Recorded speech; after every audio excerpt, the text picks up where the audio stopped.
Hey, good afternoon. You got Steve What's up? and me for your children's Bible study this week. So today we're going to be talking in Genesis. But y'all know how we start our lessons off. We got to say our unit verse. And we got a new one, Steve told me. It comes from Psalms 139:14. It's, I will praise thee for who I am fearful and wonderful made. Marvelous are thy works, and that my soul knoweth right well. That's Psalms 139:14. Now that's our unit verse. So you've got to memorize it. You got to look it up, you got to read it, and you got to memorize it. But for tonight, or this week's Bible verse, it comes from Genesis 1:31. And it is... That's going to be easy to find. That's towards the front of the book. It is, towards the front. It's the very first chapter right there. It's the last verse, first chapter. God saw all that he had made, and it was very good indeed. Evening came, and then morning, the sixth day. So that's our weekly Bible verse. God saw all that he had made, and it was very good indeed. Evening came, and then the morning, the sixth day. So we're on our story, and we're in Genesis. So that's a very, very easy chapter to find. Where is it in the Bible, Steve? There's you got the cover, and you flip over and it's got the contents. It gives you what pages each chapter's on, and probably one or two more pages, and you're right there. You're right there. You're on Genesis. And we're actually in Genesis chapter 1, verse 1, 2, and 3. So we're right there at the front of the Bible. So open them Bibles up. Turn it to us as Steve goes over our lesson for us tonight. In the beginning, God created the heavens and the earth. There was only darkness before he formed the earth. So God said, "Let there be light." After God spoke, there was light. God separated the light from the darkness. He called the light day, and he called the darkness night. This was the first day of his creation. On the second day, God said, "Let the waters separate." And the waters the waters spread apart. God called the space in between the waters the sky. On day 3, God said, "Let the water be gathered into one place, and let dry land appear." God called the dry land earth, and he called the water seas. On this day, all kinds of plants, trees, fruits, and vegetables began to grow on the earth. God saw that it was good. On day 4, God said, "Let there be light in the sky to separate the day from the night, and to provide light for the earth." God made the sun to shine during the day, and the moon and stars to shine at night. God saw that it was good. The next day, God spoke and made large sea creatures, fish and birds. Immediately, creatures filled the seas. The birds filled the sky. God saw that it was good. This was the 5th day. On day 6, God said, "Let the earth be filled with animals, and livestock and creatures fill the earth." God saw that it was good. God said, "Let us make man in our image. They will rule the fish of the sea, the birds of the sky, and every creature on the earth." So God created man in his own image. He created a man and a woman. God saw that all he had created was very good. By the 7th day, God had completed his work. The heavens and the earth and everything in them were created. God declared the 7th day as holy, and he rested from his work. So you go from deep sea diving to mountain climbing, from bird watching to stargazing. There's no end to discovering and experiencing in this world what God has made. Deep sea diving, you have all the fishes, the whales, the sharks. Mountain climbing, you got the goats, you got the snow and all that. Bird watching, that tells you right there, bird watching, I'm sleeping. To stargazing, have you ever been outside at night just to look up into the sky to see all the sparkly stars, the little things shooting across the sky and stuff like that? Yes, I have. Have you? You ain't gonna believe what I saw the other day. What'd you see? The International Space Station. The International Space Station. That is true. It came over. You can see it. I've never seen it. I was probably asleep Drooling on my pillow. It was it's possible, but it was kind of early. It was before my bedtime. Oh, okay, all right. At 8 o'clock. Oh, okay, I was probably still awake then. There are thousands of bird species, but there are billions upon billions of stars. Genesis 1 through 2 tells how everything happened. You remember, Steve just read the story. Who created it? God created it. He said, do this. It formed night, day, stars, water, seas, cattle. And then, you remember what God said after every day? God was happy. He liked what he had done. He saw that it was good. He saw that it was good. So the original Hebrew words for formless and empty are tohu and bohu. They play football at Alabama, don't they? One just left and the brother just came over. Yeah, I believe they play football. Well, those two words mean formless in the word of Hebrew. And they sound alike. So you're going to learn words that sound alike when you get in school and all that. It helps us understand that nothingness from which God brought the universe. Translated together, the words indicate that the earth had no form or shape and that there was nothing on it. Can you imagine?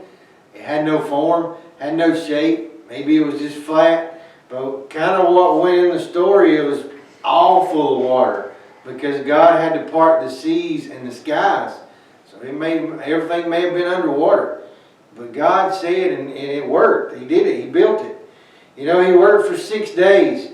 Then he rested on the seventh and declared it holy.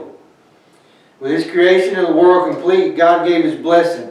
Make no mistake, God did not need to rest, but he created this day of rest for his creation. No, he didn't. Yeah, for his creation. It is not God's character to be inactive in his world of our lives.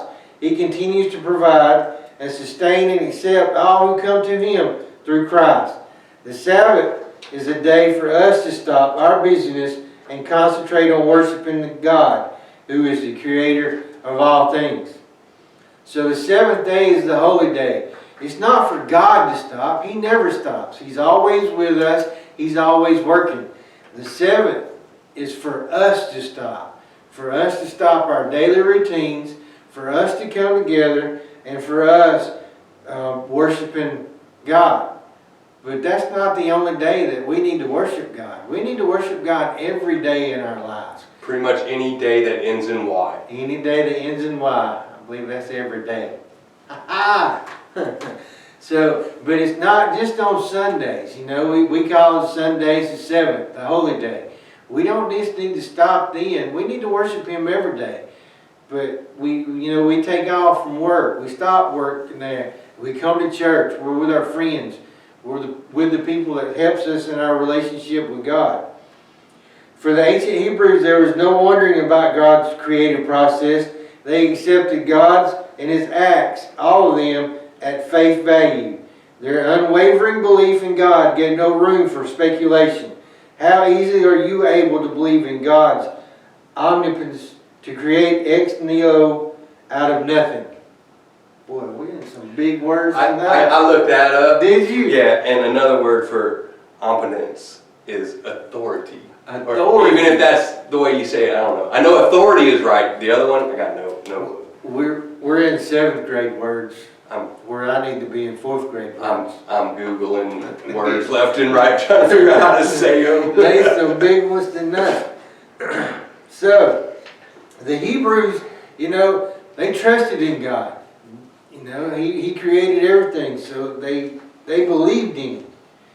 And then on the 6th day, God said, I'm going to create man. He created man in his presence. Not his presence, but his image. Thank y'all. Yeah, I got a little tongue tied. He created it in his image. Not our image, his image. Everybody looks different.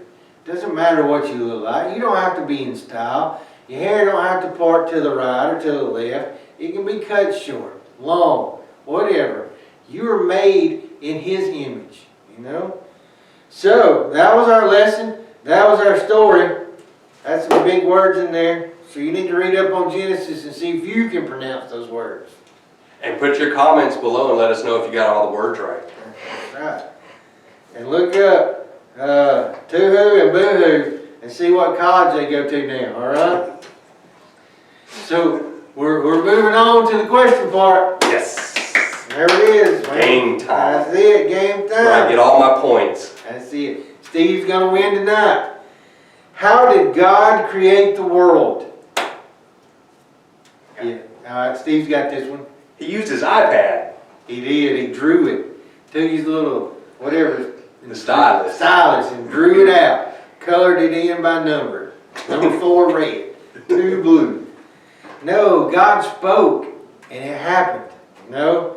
It says in the beginning He created heaven's earth, darkness from light. God said, "Let there be light."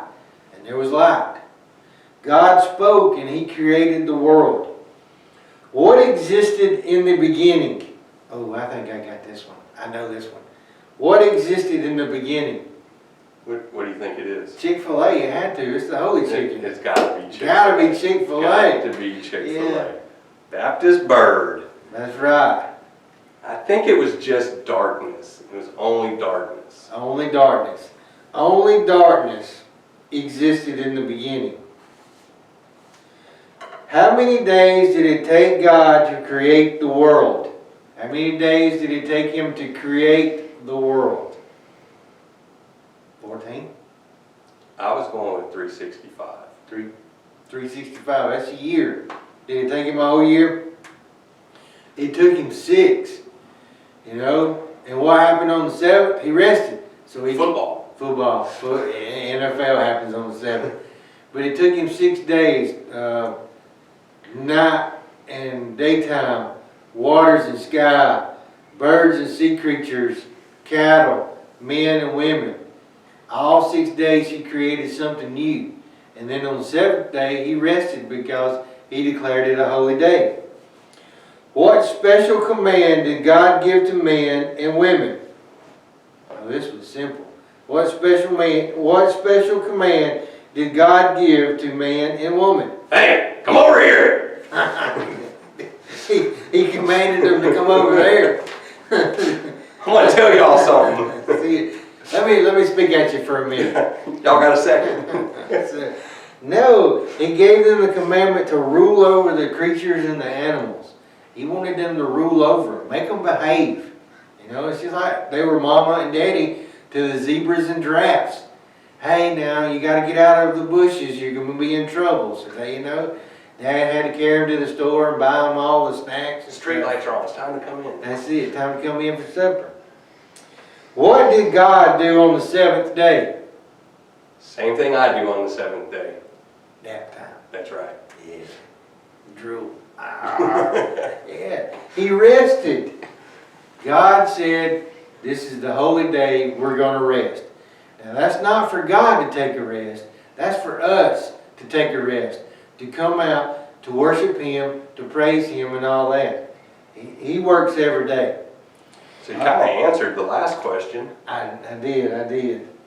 What did God say about the 7th day? It was holy. It was a holy day. It was a holy day. So we were supposed to stop everything that we were doing, and we're supposed to worship Him on the 7th day. You know, like I just said, God doesn't stop. We're supposed to stop. We're supposed to worship Him. So if you got something on your mind, if you've got a problem going on, He doesn't take days off. Pray about those. Go to somebody that can answer them and all that. Well, remember, our unit verse, it comes from Psalms 139:14. So when you get it memorized, we want to see some comments down there. I memorized it. We'll call you in here one at a time, and you can say it on camera. We'll blindfold you. In front of the camera. Yeah. Right here. You have to stand right here and do it. So get it right. That's right. So look up Genesis. Get them big words. Read it. It's a great chapter to read. It's the beginning. The beginning of the creation. And it's easy to find. Just open the book like 2 pages and you're there. Dust off the dust from the Bibles, Yeah. pick it up and open it up. So, but that's our lesson for this week. We're signing off. I say bye-bye. Bye.